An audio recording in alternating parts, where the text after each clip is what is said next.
What about those who maybe aren't suicidal, but are in a place where they're just overwhelmed with mistake after mistake after mistake in their life, and they're just looking for a first step out? What advice would you give them? Well, I think partly what you do under those circumstances is you do a little bit of meditation, and you decide first that you want your life to be better.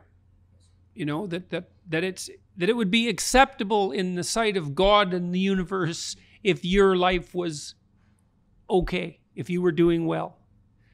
And then you concentrate on what you could do, what you could stop doing that's not good for you. And I think that's a repentance in some sense. And I'm speaking about it, I would say, in a psychological sense rather than a technically religious sense.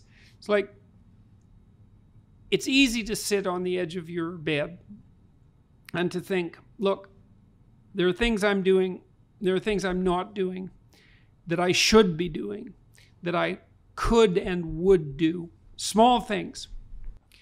You don't want to get grandiose, but you can start to improve your life incrementally by eliminating those things that are self-evidently making you bitter and miserable.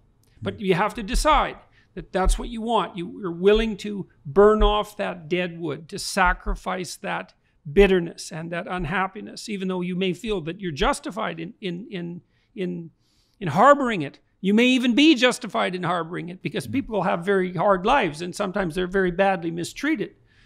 But you need to think, it's okay if things improve.